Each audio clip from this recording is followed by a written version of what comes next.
যেখানে আলোচনা চলতেছিল মুহাম্মদুর রাসূলুল্লাহ সাল্লাল্লাহু আলাইহি ওয়াসাল্লাম কীভাবে জীবনযাপন করেছেন, কী কাজ কীভাবে করেছেন, সেই ধারাবাহিকতায় রাসূল করিম সাল্লাল্লাহু আলাইহি ওয়াসাল্লামের আমল বা কাজের মধ্যে এটাও একটা কাজ ছিল সাহাবায়ে কেরামদেরকে নিয়ে আল্লাহ তাআলার বরকতের কথা আলোচনা করা, মানুষ কীভাবে জান্নাতে যাবে সেই বিষয়ে আলোচনা করা, মানুষ কীভাবে জাহান্নাম থেকে মুক্তি পাবে সেই বিষয়ে আলোচনা করা। রাসূলুল্লাহ সাল্লাল্লাহু আলাইহি ওয়াসাল্লামের দৈনন্দিন কাজের মধ্যে এটা একটা কাজ ছিল। সাহাবায়ে কেরামদেরকে নিয়ে কিছু নসিহত করতেন, কিছু উপদেশ দিতেন, যেগুলো সাহাবায়ে কেরামদের জন্য উপকারী ছিল এবং কিয়ামত পর্যন্ত যত মানুষ আসবে সমস্ত মানুষের জন্য উপকারী। রাসূলুল্লাহ সাল্লাল্লাহু আলাইহি ওয়াসাল্লাম সাহাবায়ে কেরামদেরকে নিয়ে সবসময় দ্বীনি কথা, দ্বীনি আলোচনা করতেন।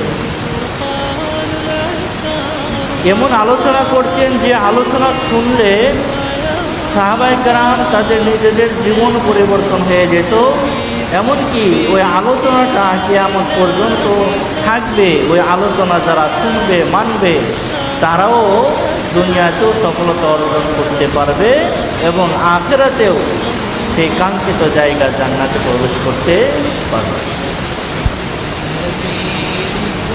ঠিক এই ধারাবাহিকতায় সাহাবায়ে কেরাম একবার বসে কিছু বিষয় নিয়ে আলোচনা করতেছিলেন।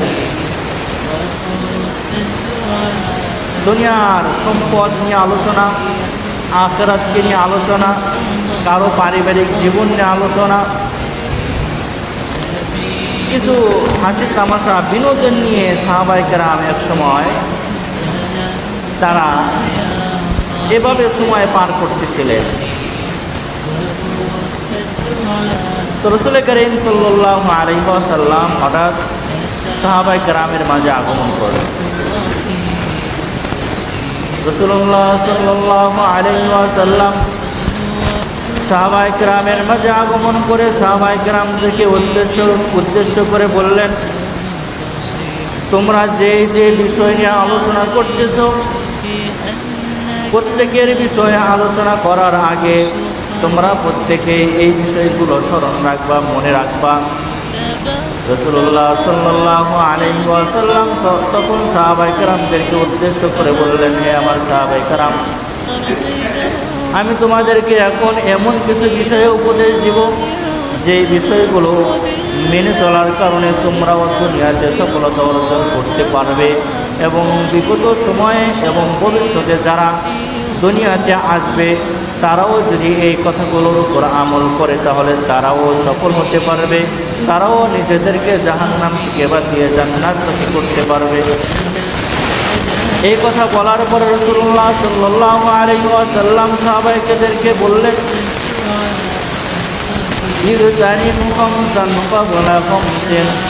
রাসূলুল্লাহ সাল্লাল্লাহু আলাইহি ওয়াসাল্লাম বললেন, হে আমার সাহাবায়ে কেরাম, তোমরা 5টা বিষয়ের আগে 5টা বিষয়ের কদর করো, 5 জিনিসের আগে 5টা জিনিসের মূল্যায়ন করো, 5টা মুহূর্তের আগে 5টা মুহূর্তের মূল্যায়ন তোমরা যদি করতে পারো তাহলে আল্লাহ তাআলা তোমাদেরকে জান্নাতে যাওয়ার রাস্তাগুলো সহজ করে দিবেন। তোমরা যদি এই 5টা বিষয়ের উপর আমল করো তাহলে মহান রব্বুল আলামিন তোমাদেরকেও যেমন জান্নাত দান করবেন, পরবর্তী সময়ে যারা আসবে তারাও যদি এই 5টা বিষয়কে স্মরণ রেখে জীবনযাপন করে তাহলে মহান রব্বুল আলামিন তাদেরকেও জান্নাত দান করবে।